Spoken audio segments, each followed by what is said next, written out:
반갑습니다. 옆에 계신 분들과 한번 인사하겠습니다. 주님을 찬양합시다. 이렇게 인사하시고, 네, 또 반갑습니다. 잘 오셨습니다. 한번 인사하시고,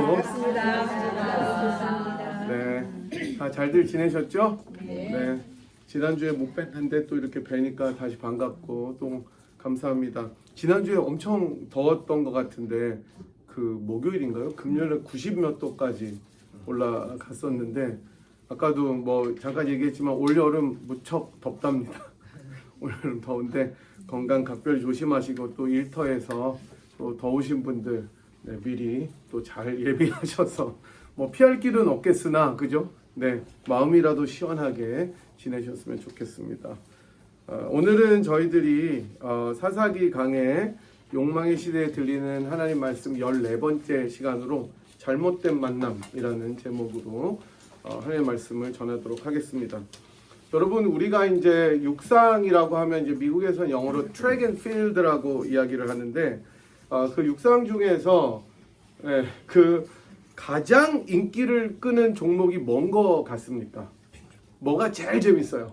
100m입니다. 지금 말씀하셨는데 100m 남자 100m가 육상에서 제일 인기를 끄는 종목입니다. 그러니까 누가 과연 세계에서 제일 빠른가, 여기에 사람들이 관심을 집중하고 정말 그 짧은 시간에 폭발적인 스피드로 10초도 되지 않는 시간에, 저는 10초 넘어요. 저는 굉장히 잘 뛴다고 생각했는데 12초 1. 굉장히 빠른 거예요, 여러분. 그리고 네, 뭐 여러분 큰 감동이 없으신가 본데 나가서 한번 뛰어보세요, 여러분.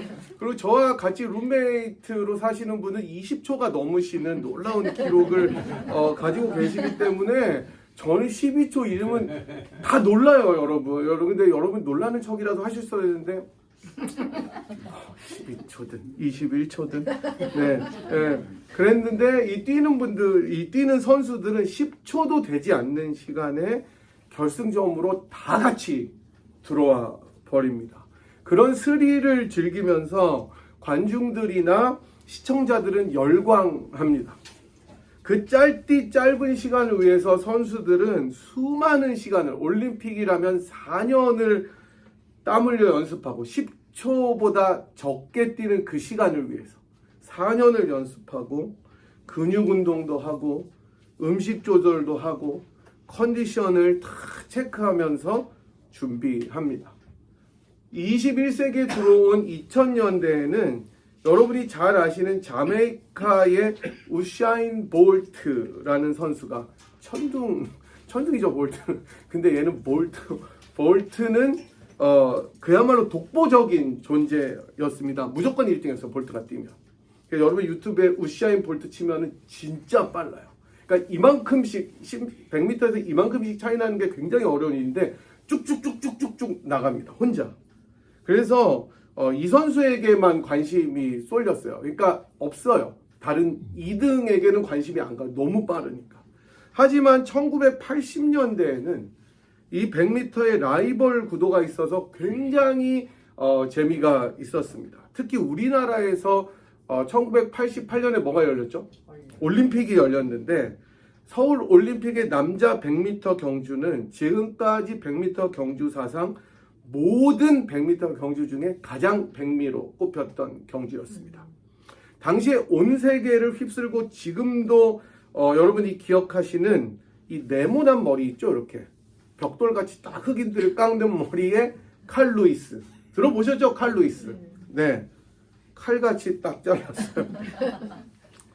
그리고 그 칼 루이스와 키는 정말 작지만 단단한 근육질로 캐나다를 대표하던 벤 존슨이라는 선수, 이 둘이 계속 앞서거니 뒤서거니 했었습니다.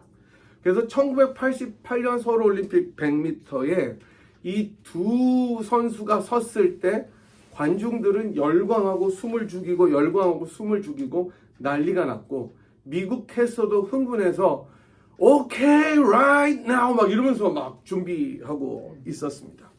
저도 당시 TV를 통해서 숨을 죽이면서 이 대결을 봤었던 기억이 납니다.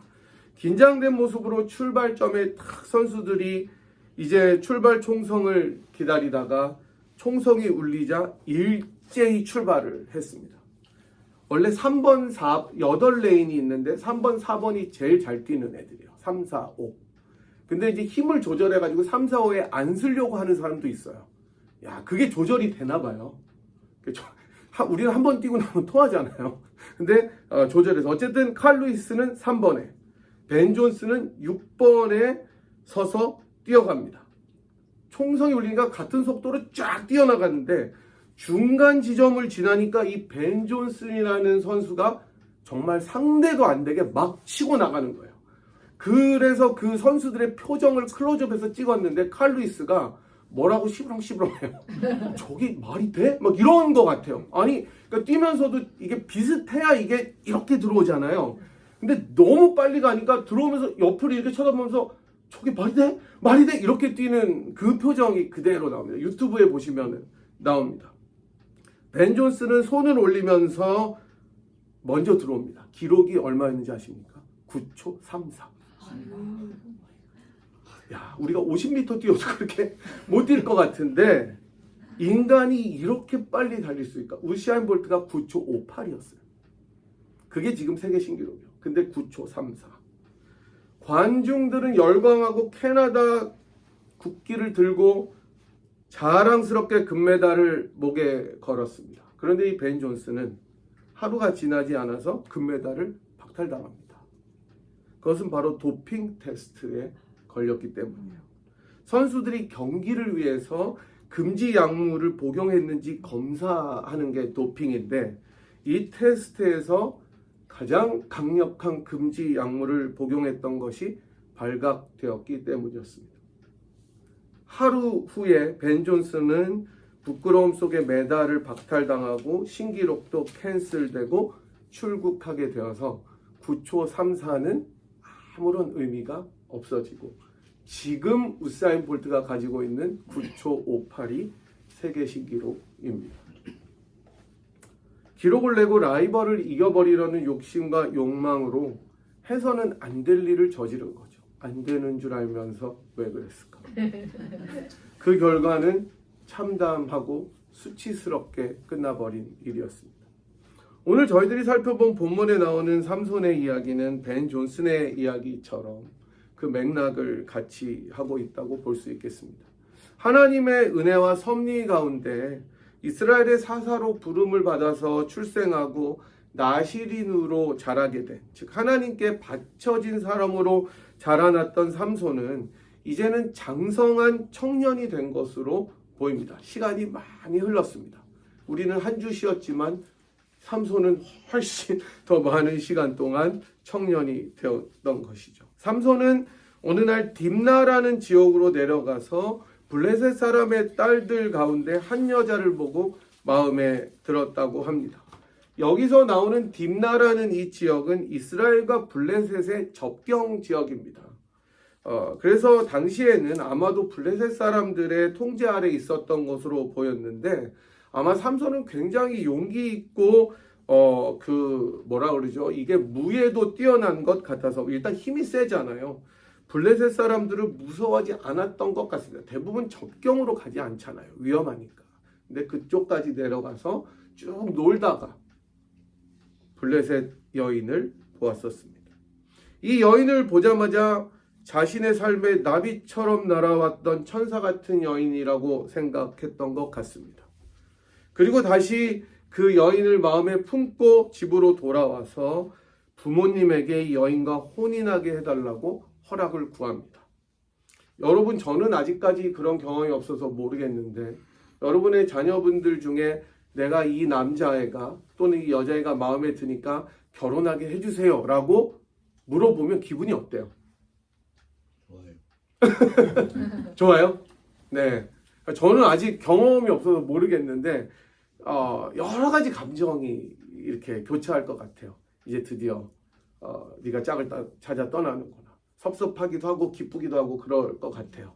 근데 어쨌든 부모님은 이 혼인하게 해달라는 삼손에게 별로 그렇게 좋은 반응은 보이지 않았습니다. 그런데 일단 우리가 1절과 2절에서 주목해 보아야 할 단어는 보다입니다. 보다. 두 번 나오는데 1절에서 삼손은 한 여자를 보았습니다. 그리고 마음에 들었고 2절에서 부모님들에게 말할 때 내가 그 여자를 보았사오니 라고 하는데 이것은 삼손이 자기의 생각과 자기의 느낌과 자기의 판단과 자기의 마음과 욕망이 붙드는 대로 행하는 사람이다라는 것을 알려줍니다. 내가 보기. 다른 기준이 없어요. 자기가 기준이었던 거예요. 하지만 삼손의 부모였던 마노아와 마노아의 아내는 이방인과의 혼인을 반대합니다. 당연히 이스라엘은 이방인과 혼인하면 안 되었고 이것은 하나님께서 신명기 7장에서 정말로 준엄하게 명령하셨던 사항이었습니다.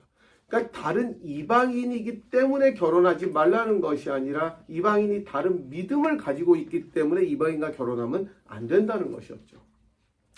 하지만 삼손은 지속적으로 조릅니다. 내가 그 여자를 좋아하니 나를 위하여 그 여자를 데려오소서. 여기서도 강조가 됩니다. 내가 그 여자를 좋아하니까 나를 위해서 그 여자를 데려오소서. 현대의 입장에서 보면 이것처럼 의견이 뚜렷한 아들이 어디 있겠습니까? 자기가 좋아하는데 나의 판단에 맞게. 근데 이 영어 번역을 보시면 She is right in my eyes 이렇게 나옵니다. 내 눈에 보기에는 괜찮다는 거예요. 당신들이 보기에 whatever 어떻든지 내 눈에 보기에는 okay라는 거예요. 그러니까 부모님이 어떻든 전혀 상관없다는 것이었습니다. 내가 보기에 괜찮으니까 내 마음대로 좋은 대로 할게요. 당시에 아버지의 권위가 지금처럼 다르게, 지금과는 다르게 하나님 다음으로 존중받고 높았다는 것을 생각한다면 삼손은 그야말로 막무가내였던 아들이었습니다. 물론 마노아 역시 이 삼손의 제안에 대해서 어떠한 성경적 근거도 되지 못하면서 반대하는 모습을 보입니다. 그래서 학자들은 마노아가 반대하는 것 역시 인종적이고 문화적인 차이를 싫어하는 마음에서 비롯된 것이지 결코 성경적으로 깊이 알아서 사실 이렇게 말했어야 된다고 이야기합니다. 너가 나실인인데 하나님께 바쳐진 사람인데 어떻게 이방인 우상을 섬기는 블레셋 아이와 결혼하겠느냐라고 이야기를 했어야지 특별한 반대의 근거가 없는 것이죠. 우리는 사사기를 보는 내내 이스라엘의 잘못들, 사사들의 과오들, 그리고 삼손과 그 가족들에게서 이 과오들이 그대로 발견되는 것을 알 수가 있습니다. 자기 눈에 좋은 대로 행하고 하나님의 말씀보다 다른 것에 주의를 기울이고 그것을 따라가고 하나님의 명령과 하나님 자신이 전혀 기준이 되지 않는 이 모든 것들이 삼손과 그 가족을 통해서 지금도 반복되고 있습니다. 삼손은 자신의 욕망을 따라서 행합니다. 앞서 말씀드렸던 벤 존슨이 당장의 결과와 만족과 상을 위해서 자기가 필요하다고 생각했지만 금지되었던 일을 행했던 것처럼 삼손도 분명히 안 되는 줄 알았을 거예요. 하지만 자신의 결정을 철회할 만큼 하나님의 계명이나 말씀이 심각하게 다가오지는 않았기 때문에 그냥 합니다. 아니면 자신의 욕심과 욕망이 너무나 커서 눈을 가리고 마음을 덮어서 그럴 수도 있었을 것입니다. 어찌되었든지 삼손은 그렇게 자기가 원하는 것을 얻어내려고 조릅니다. 그리고 자식 이기는 부모 없다고 부모 역시 아들을 못 말리고 하나님 안에서 교훈하지 못하는 무력함을 보여줍니다. 이 가정을 렌즈로 비춰주면서 사사기 저자는 그 당시에 무너졌던 개인과 가정 그리고 더 나아가 이스라엘의 모습을 조명하고 있습니다. 어쨌든 삼손은 부모님을 졸라서 허락을 받았습니다. 팔을 비틀어서 허락을 받았어요. 어쨌든 anyway. 그리고 앞으로 펼쳐지게 되는 삼손의 삶은 우리가 잘 아시는 것처럼 외주를 타는 듯이 불안하게 여러 상황들 속에서 전개가 됩니다. 결국 삼손과 그의 부모는 그 딸을 얻기 위해서 그 여자아이를 얻기 위해서 딥나에 내려가게 됩니다. 이제 근데 딥나로 내려가서 포도원에 이르게 되자 삼손은 젊은 사자, 영 라이언이니까 진짜 튼튼한 사자일 거예요. 늙은 사자는 좀 힘이 없었나 봐요. 젊은 사자라고 나온 거 보니까. 그래서 여호와의 영을 힘입어 사자를 찢어버립니다. 염소 새끼 찢듯이. 여러분 염소 찢을 수 있어요? 저는 이거 보면서 참 놀라웠어요. 그 당시에 사람들이 염소를 찢었나? 근데 염소 찢듯이 사자를 찢었으니 염소도 못 찢는 일반 사람들에게는 삼손의 힘이 얼마나 가공할 만한 것인지를 보여줍니다. 삼손은 하나님을 망각하고 자신의 인생에서 별로 중요한 분으로 대하지는 않았어도 하나님은 여전히 삼손과 함께 하십니다. 이게 은혜입니다. 그럼에도 불구하고 삼손은 계속해서 하나님과 상관없이 자기의 욕망을 쫓아서 살아갑니다. 7절에 보니까 그 여자가 삼손의 눈에 들었다고 하니까 여전히 자기가 좋은 대로 자기의 기준과 욕망을 따라서 사는 것을 버리지 못했습니다. 거기다가 그 여자를 맞이해서 돌아가다가 자기가 죽인 사자의 몸에 뭐가 있습니까? 벌떼와 꿀이 있는 것을 보고 자신도 먹고 부모에게도 줍니다. 얼핏 보면 효자 같죠? 그러나 꿀을 먹는 게 무슨 잘못이냐? 꿀을 먹는 것이 잘못이 아니라 무엇이 잘못입니까? 하나님의 백성 이스라엘은 죽은 시체를 만지면 안 됐습니다. 율법의 규정입니다. 레위기 11장 24, 25절에 보면 주검을 만지면 부정하다는 규례가 나와 있기 때문이었습니다. 하물며 하나님께 바쳐졌다고 드려진 이 나실인이었던 삼손은 어떻게 해야 했겠습니까? 절대로 만지면 안 되었습니다. 하나님이 영이 함께 하심에도 불구하고 거듭해서 엇나가는 삼손의 모습은 정말 우리가 읽어보면서 이런 망나니 같은 아들이 있느냐라고 대책이 없는 것처럼 읽히게 됩니다. 하지만 동시에 저는 이런 삼손의 모습을 보면서 저 자신과 우리들의 모습을 보게 됩니다. 많은 은혜를 경험하고도 주님의 응답을 체험하고도 또 우리가 지금까지 지내온 것 주의 크신 은혜라고 고백한다고 하더라도 이내 잊어버리고 우리가 좋아하고 우리가 여전히 편한 방식으로 살아가는 모습이 삼손의 모습이고 저와 여러분의 모습 아닙니까? 삼손을 보면서 끌끌끌하고 혀를 차지만 어쩌면 삼손의 모습 속에 거울처럼 우리의 모습이 투영되고 있을 수 있다는 것입니다. 결국 삼손은 자기 뜻을 이루어서 블레셋 여인과 혼인을 합니다. 그리고 삼손과 그 부모는 블레셋의 관습을 따라서 혼인을 행합니다. 블레셋에 내려가서 블레셋의 사람의 예에 맞게 혼인을 합니다. 나실인이요. 목사인 아들이 절에 가서 혼인을 올리면 어떨 것 같아요? 아주 신박하죠. 그죠? 그런 거예요. 그래서 10절에 보면 삼손이 잔치를 베풀었다고 하는데 그 당시 블레셋에서 베풀었다고는 이 잔치는 신부 집에서 7일 동안 먹고 마시는 잔치, 즉 술이 꼭 포함된 잔치였습니다. 당시의 술은 거의 와인, 포도주였기 때문에 나실인인 삼손은 주님께서 금하신 일을 또 다시 한번 해버리게 된 것이죠. 포도주와 독주를 먹지 말라고 했는데 7일 내내 먹어주는 거예요. 이게 괜찮겠습니까? 마치 스님이 냉면과 고기에 싸서 먹는 것과 같은 일인 거죠. 그래서 삼손은 이 잔치 가운데 블레셋 사람들에게 수수께끼를 내면서 흥을 돋굽니다. 내기를 합니다. 베옷 30벌과 겉옷 10벌이 걸린 이 내기. 사실 굉장히 큰 내기입니다. 지금도 여러분 양복 10벌하고 그 다음에 여름에 아주 좋은 옷 30벌 내기로 하면 여러분 꽤 크죠? 꽤 큽니다. 고대에서 근데 이렇게 이 내기를 했으니 사람들이 이 내기에 이기려고 난리가 난 겁니다. 근데 이 내기는 삼손에게 성공적으로 이어질 수밖에 없는데 자기만 아는 거를 문제로 냈기 때문이에요. 그렇잖아요. 제가 만약에 우리 집에만 있는 뭘 가지고 여러분한테 수수께끼를 내면 어떻게 맞추겠어요? 오늘 한번 할까요, 우리? 14절에 먹는 자에게서 먹는 것이 나오고 강한 자에게서 단 것이 나왔다. 만약에 우리가 14장을 안 읽고 이거 그대로 물어보면 아무것도 모릅니다. 이거 어떻게 합니까? 이 수수께끼를 삼손에 누가 알아요? 자기가 사자를 때려잡고 꿀을 먹었으니까 아는 거지. 이걸 누가 알겠습니까?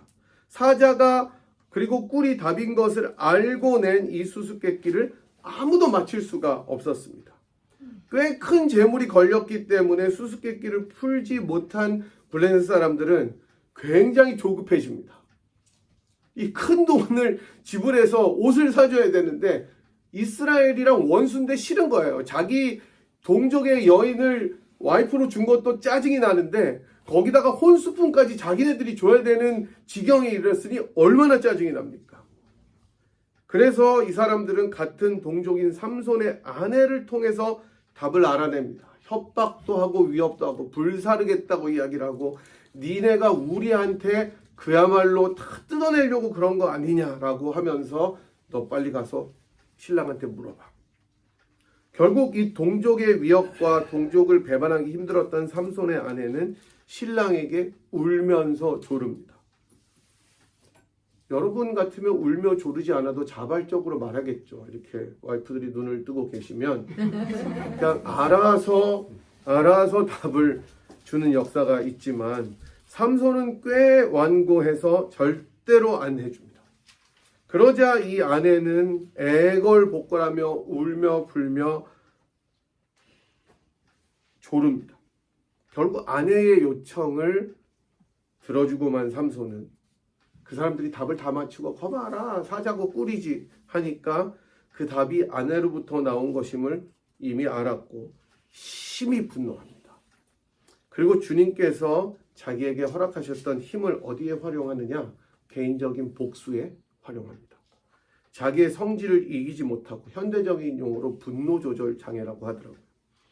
여호와의 영이 임했던 그 힘을 가지고 아스글론으로 내려갑니다.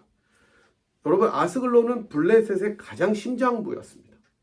거기 혼자 씩씩거리고 내려가서 그 블레셋의 심장부에서 그곳 사람 30명을 쳐서 죽인 다음에 그 노량물로 답을 맞춘 자들에게 주었습니다.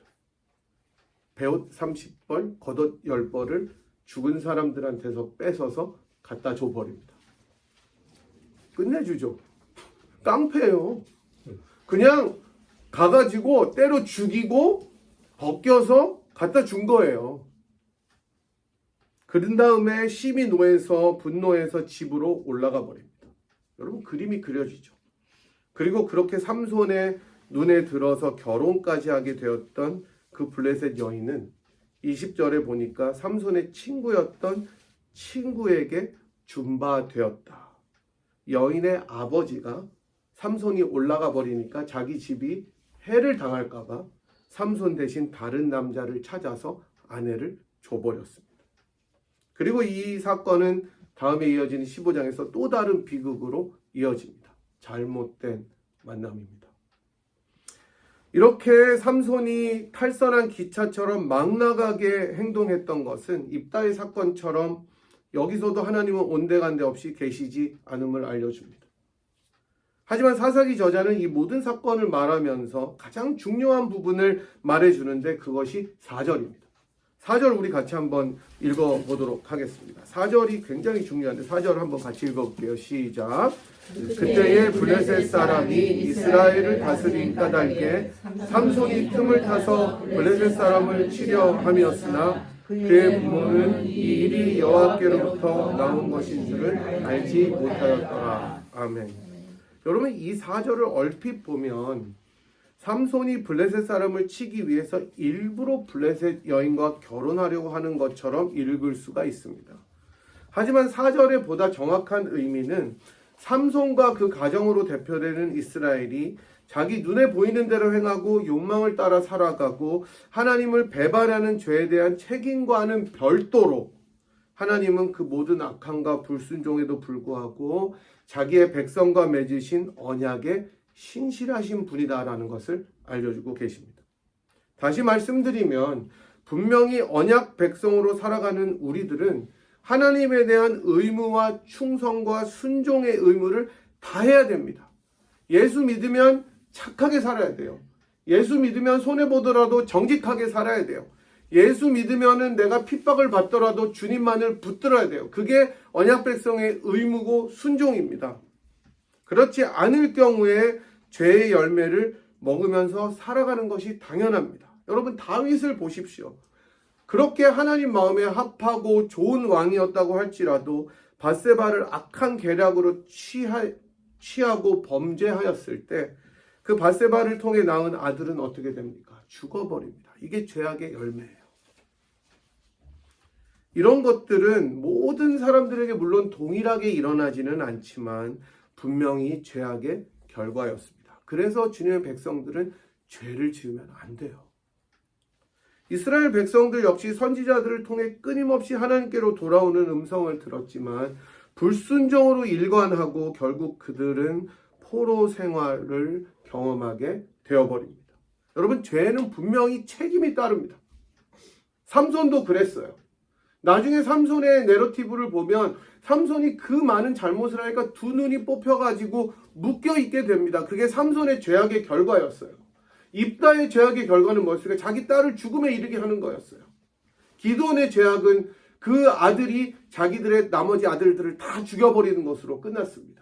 우리들이 죄악을 범할 때 하나님께서는 때로는 그 열매를 먹고 고통스럽게 하셔서 우리들을 징계하실 때가 있습니다. 물론 우리가 마주하는 모든 고난이나 어려움들이 죄의 결과로 비롯된 것은 아니지만 우리가 고난 가운데 있을 때 심각하게 생각해야 될 것은 과연 내가 죄를 지었는가 하는 점입니다. 하지만 이 모든 우리의 약함과 연약함과 부족함에도 불구하고 하나님께서는 자기가 약속하신 언약에 늘 충실하신 분이셨고 지금도 그런 분이십니다. 4절은 바로 그 사실을 보여주고 있습니다. 삼손의 부족함, 욕망에 눈이 멀어서 하나님을 뒷전으로 하고 자기가 원하는 것만을 택하는 욕심에도 불구하고 하나님은 그런 자를 통해서라도 역사하심으로 자기 백성을 보호하시고 인도하시는 선하신 하나님이신 것을 알려줍니다. 그런 하나님의 마음을 삼손도 몰랐고 그 부모도 알지 못했습니다. 따라서 4절에서 강조하는 것은 삼손이 그렇게 의도했다는 것이 아니라 하나님께서 삼손을 통해 일하실 것이다라는 것을 알려주고 있는 셈입니다.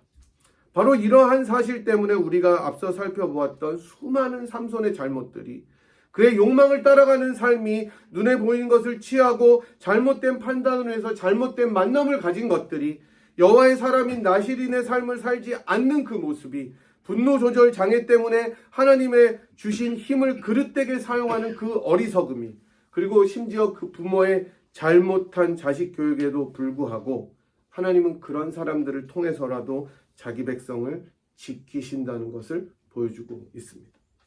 여러분 진짜 놀랍지 않습니까? 저는 오늘 이 본문을 대하면서 예레미야가 3장 22절 23절의 말씀이 떠올랐습니다. 우리가 잘 아는 말씀입니다. 여호와의 인자와 긍휼이 무궁하심으로 우리가 진멸되지 아니함이니이다. 이것들이 아침마다 새로우니 주의 성실하심이 크도소이다. 이것이 아침마다 새롭습니다.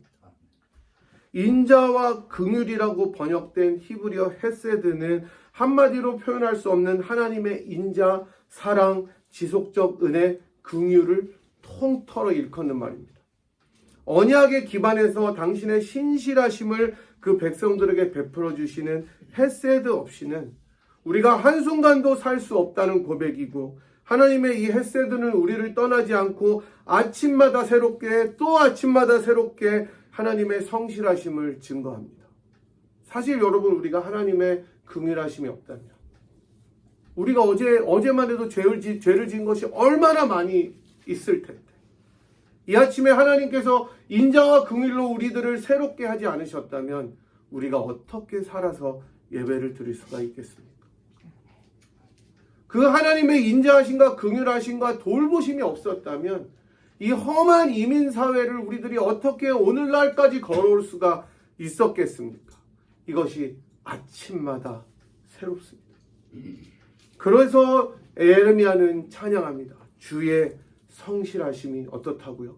크도소이다. 여러분 여기에 소망이 있는 것입니다.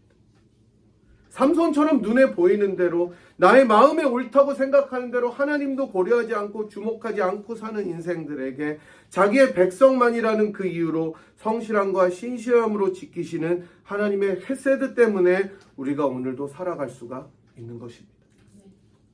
이 하나님의 헤세드는 앞으로 삼손 이야기를 통해서 계속해서 드러나게 됩니다. 구약을 통해서도 계속해서 드러나게 됩니다. 그 모든 연약함과 어리석음과 죄악에도 불구하고 그 백성을 위해 대신 싸우시고 그들을 구원하시는 하나님의 사랑이 삼손의 내러티브 내내 이어지게 됩니다. 그리고 그 하나님의 헤세드는 그 아들 예수 그리스도에게서 절정을 이루게 됩니다.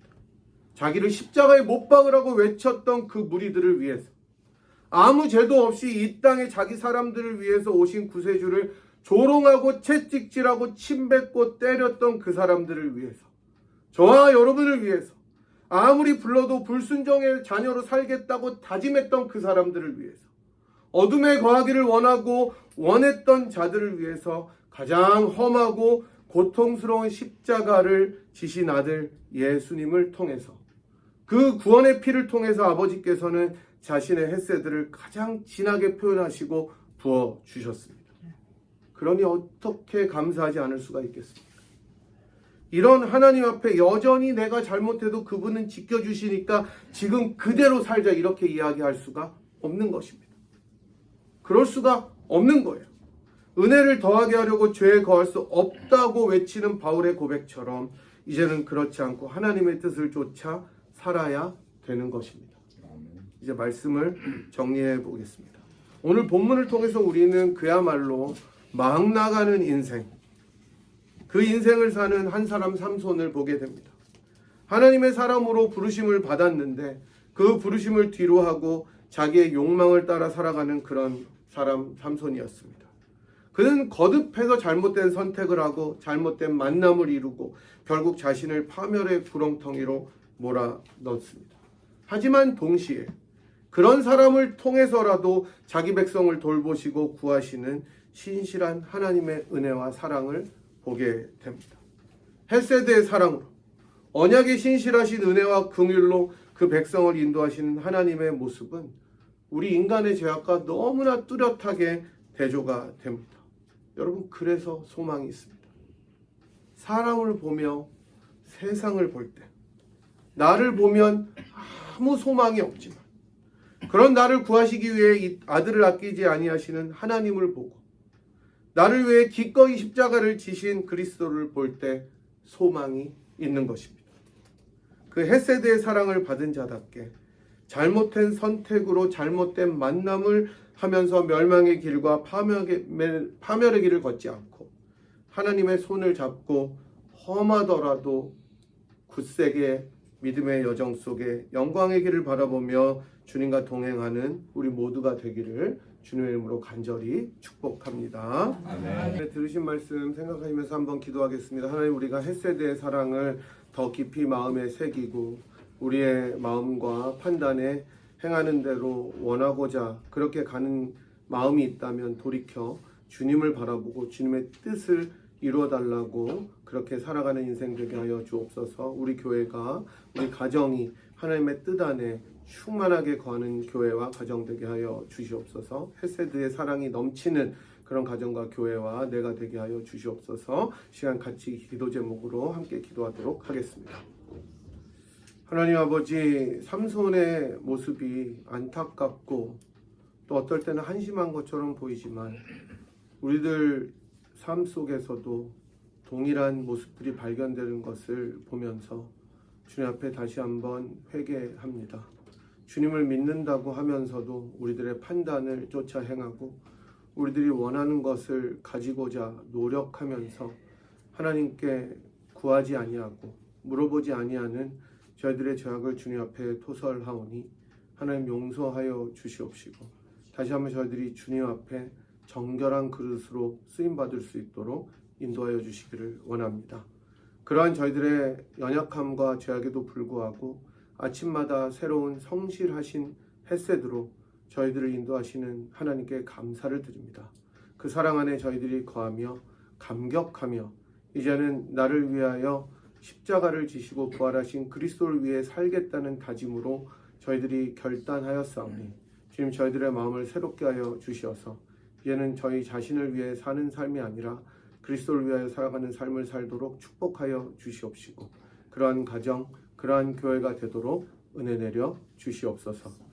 지금은 우리를 위하여 자기 몸을 기꺼이 버리셔서 죽으시고 부활하시고 우리를 산 소망으로 인도하시는 우리 구주 예수 그리스도의 무한하신 은혜와 그 아들을 아끼지 아니하시고 우리 모두를 위하여 내어주시고 늘 성실하신 무궁하신 헤세드의 사랑으로 우리를 지키시는 하나님 아버지의 극진하신 사랑하심과 성령 하나님의 위로 교통 충만하심이 하나님의 신실하심을 바라보고 그 신실하심을 따라 험하지만 영광스러운 믿음의 여정을 걸어가기로 결단하고 돌아가는 이 자리에 함께한 주의 백성들 한 분 한 분 머리 위에와 사랑하는 분야의 재단 위에 지금부터 영원토록 함께 하시기를 간절히 축원하옵나이다.